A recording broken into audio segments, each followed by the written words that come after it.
Today, Politico posted an article that describes how, in their terms, exasperated Democrats have become, some of those in the leadership in the House, and are deploying a strategy of sticks and carrots to try to rein in new Representative Alexandria Ocasio-Cortez. There are some great quotes from this, so let's get started. Alexandria Ocasio-Cortez is already making enemies in the House Democratic Caucus, and some of its members are mounting an operation to bring the anti-establishment Democratic Socialist with 2.2 million Twitter followers into the fold. Just to update that, it's now 2.3 million. I just wanted to be clear about that. I know they posted it this morning, so they can't update it constantly, but it's 2.3 million. Some lawmakers with ties to Ocasio-Cortez are hoping to coax her into using her star power to unite Democrats and turn her fire on Republicans. Others simultaneously warn Ocasio-Cortez is destined for a lonely, ineffectual career in Congress if she continues to treat her own party as the enemy. One example of that last bit is Representative Emanuel Cleaver, who says, "I'm sure Ms. Cortez means well, but there's almost an outstanding rule. Don't attack your own people. We just don't need sniping in our Democratic caucus." And I think that's a great point. I think the best way to deliver that lesson is in an article that is attacking a member of your caucus. I think that Representative Cleaver might have missed that irony. He was at the prayer breakfast. Which he has gone to.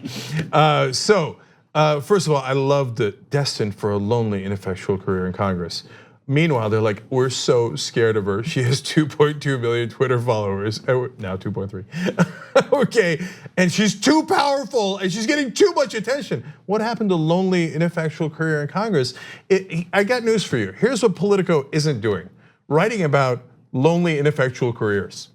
Okay, that is not what's happening. So they're obviously concerned. But to me, the most important crux of this article, and in this case, it isn't about Politico, and Politico gave good context too here, where they said, look, the Freedom Caucus for the right wing, they don't win any popularity contests, but they have pushed the Republican Party to the right and hence have been effective. So that is good, important context that Politico is giving. My issue is with the House Democrats that are trying to say, hey, do you want to know why they're mad? I'm pretty sure I know why. Okay, well, I might shock you. So apparently some that they talked to were angry that she tried to challenge the new rules that they were gonna set up, which we encouraged people to vote against. But also incumbent Democrats are most annoyed by Ocasio-Cortez's threat to back primary opponents against members of their ranks she deems too moderate. My point is, I can see how she would be a little bit biased on the power of primaries since she is now a representative because she got in through a primary. Well, so that goes to another core. So first core is Emanuel Cleaver and several other Congress people reported in this article say, hey, listen, I know you're a rookie here, okay, but we're all Democrats, so we don't attack each other. We attack the Republicans, they're the other side. My first question is, do you? Okay, the Democrats don't often effectively fight back against Republicans, that's part of the problem. Secondly, but do you agree? That's the much bigger problem. And the reality is you don't agree. You say, why are you fighting me when we agree? But wait, are you ready for the Green New Deal? Are you gonna vote yes? No, most of you are not going to vote yes. Are you gonna vote for Medicare for all? Well, a lot of you are gonna vote no, so you don't agree. Are you gonna vote for abolishing ICE? Okay, look, I don't know how I would vote on that, but there's real substantive disagreements there. On the House rules that they're criticizing, I can't believe she went and publicized that she was gonna vote no on the rules. That's because she doesn't agree with you. It's called a democracy. And guess what? You say, well, we're all on the same team. Are we?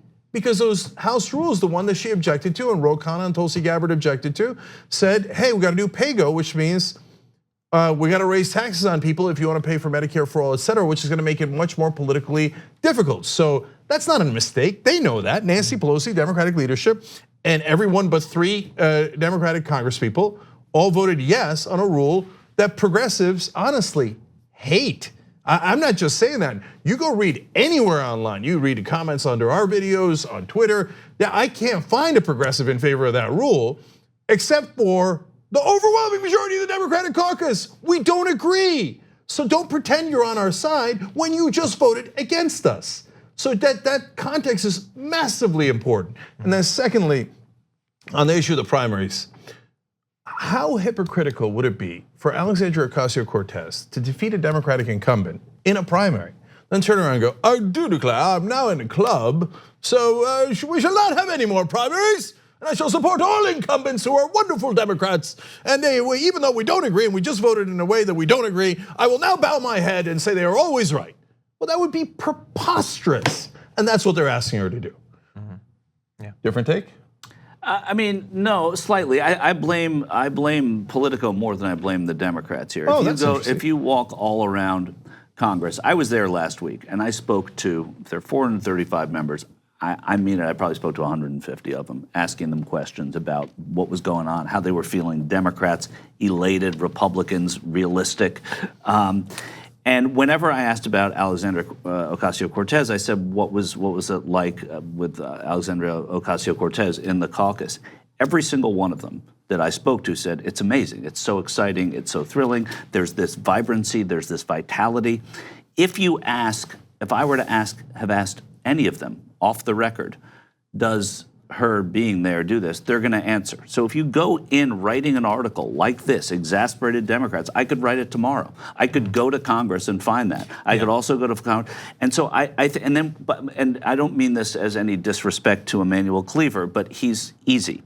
If by the time you've gotten to Emanuel Cleaver, there are a lot of Congress people that have not got on the record with you if you're writing a story like this. So I don't disagree that this is a ridiculous article and it's a ridiculous thing to say, but I felt nothing palpable like that. Though I know that if I had gone out looking for this article among 435 people, you're going to find a handful that would say whatever you want them to say. Yeah. Well, that's super interesting, Michael, and I like slight role reversal here, where I'm defending Politico, but I have a sense that some of these Democrats went to Politico. Maybe you're right. We don't know. I would have to be fair, I don't know. I lean towards them looking for the story, I think. Yeah, but they found it, and so and I love the context that Michael is giving. But so let's just keep going on the quotes, because I think the quotes are telling. So John, I got a few teed up. So the first is, you mentioned there's a lot that haven't gone on the record. Politico apparently understands why they didn't go on the record, at least some. So far, most of them have kept their criticism of Ocasio-Cortez private, fearful she'll sick her massive following on them by firing off a tweet. I thought she was destined for a lonely, ineffectual career in Congress. Yeah, that is interesting. That's weird. And one anonymous House Democrat said she needs to decide, does she want to be an effective legislator or just continue being a Twitter star? There's a difference between being an activist and a lawmaker in Congress. There's one more quote I want to read. That is the response from Alexandria Ocasio-Cortez to this story. She says, to quote Alan Moore, none of you understand. I'm not locked up in here with you. You're locked up in here with me. I hadn't seen that. Oh God, I love that. Oh, she's so good. Okay, and I believe that perhaps they do understand that, because another senior Democratic aide said, quote, people are afraid of her. Yes! Well, and I want to say something about that, because in the beginning, it's not a direct quote from a Democrat, but with Politico, apparently what they got from these conversations is they wish that she would turn from, and they want her to unite Democrats and to turn her fire on Republicans, implying that she's not doing those things. That is false. She is more effectively making the case against Republicans than literally any other politician in the country right now. That was on stark display in response to Donald Trump's comments a couple of days ago. We saw other responses. We saw Chuck Schumer, Nancy Pelosi, and Bernie Sanders. I like Bernie Sanders' comments. I would say that informally, Alexandria Ocasio-Cortez on Rachel Maddow immediately after his speech was even more effective and off the cuff. And I think that on many of these issues, she does a protest about the Green New Deal, changes the national conversation about it. She brings up raising the marginal tax rate, and suddenly everyone is talking about whether that's a good idea. She is at the same time attacking the Republicans better than you are, uniting Democrats about bold ideas better than you are. I mean, you can't say she's not uniting Democrats, and at the same time, she's gotten 2.3 million followers on Twitter in 1 year. There's a reason for that. She is uniting Democrats. We call them progressives. And I would assume her influence extends beyond even that, because she makes the case for the policies. She represents the values better than anyone else I know of in politics. Oh, she's been a congresswoman for a week. I mean, that's the other thing. There hasn't really been anything to do. So it's too early to write this article if you're going to write this article. I mean, nothing has happened. They've gone in, they've had shutdown votes for a week, and that's it. And so that's another problem I have with Politico. Yeah, I hear you, but look, people are being sent to talk about her. Joe Lieberman is out today, and he said that she's too left. Oh, Joe Lieberman. Okay, and that was my response. And then he said, with all respect, I certainly hope she's not the future, and I don't believe she is.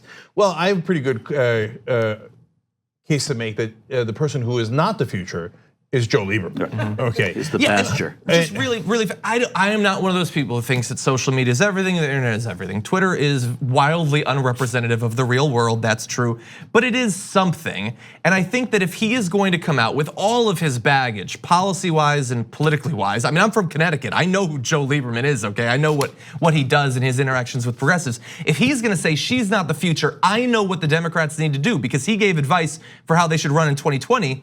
She gained more than 3 times the Twitter followers today that he has. So that might mean something about how well we're communicating our values and our policies. And that was not the worst thing that happened to him today either, because today, on the day that he's giving this unsolicited garbage, Ned Lamont, who beat him in a primary, was inaugurated as governor of Connecticut. So there's which is justice. More justice. And let's just note, I mean, Joe Lieberman is taken seriously as a Democrat when he is not a Democrat. Nope. So now people say that about Bernie Sanders, but Bernie Sanders has always caucused with Democrats and is to the left of Democrats. Whereas Joe Lieberman ran against a Democrat in his last Senate campaign. So he lost the Democratic primary, did not accept the results of the Democratic voters, and said, to hell with the Democratic Party, I'm gonna run as an independent, and then won that race. Okay, look, I don't have a problem with that.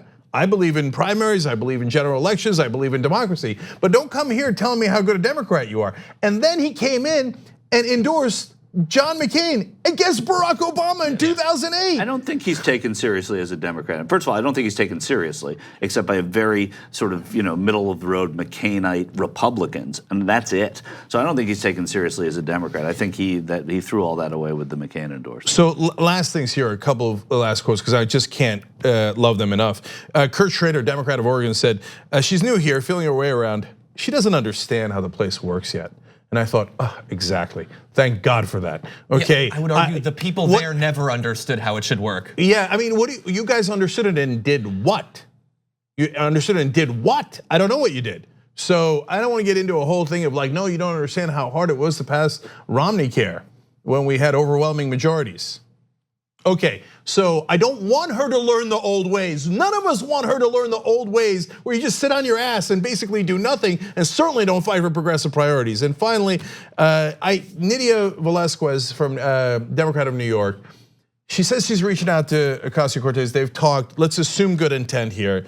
But I don't agree with her philosophy. She says there shouldn't be a litmus test in every district. Nobody's saying there is, except for don't take corporate PAC money, because that means, are you honest or not? Okay, in our opinion, she says she should think twice about Ocasio-Cortez in the future before backing primaries against her colleagues. But she just won a primary, so that makes no sense. By the way, Velázquez also won a primary against a Democrat. But it's convenient that once they get in, they're like, whoa, no more primaries, because I already got my power. Where's that bridge? We got to burn it down right away. I already crossed it. So now Ocasio-Cortez is not doing that, and it's driving them crazy. And here's a direct quote from Velázquez. Washington is a political animal where a lot of the work that you want to accomplish depends on relationships within the Democratic Caucus. In other words, be a team player, play ball here. And the honeymoon between the voters that you represent and yourself could be a short one. People want to see results. First of all, what results have you guys brought? Second of all, she is fighting for results. You can't tell her, shut up and be quiet, you're a freshman congresswoman, and at the same time say, where's your results? Where's your results? She just got a select committee on Green New Deal. When did you do that? No, okay. I mean, I can't remember a freshman congressman of either party, congressperson of either party coming in and getting a select committee because she requested it, ever. So already she has results. And what you guys are afraid of, and you're partly saying in this article is, my God, she might actually get us to do progressive priorities. To which all of us say, exactly. So if you don't like it, that's a sad day for you, but this is your new reality. On the go? Don't worry, we got you covered. You can still listen to TYT at our new podcast network. Find us on Apple Podcasts, the Google Play Store, or at tyt.com/podcast.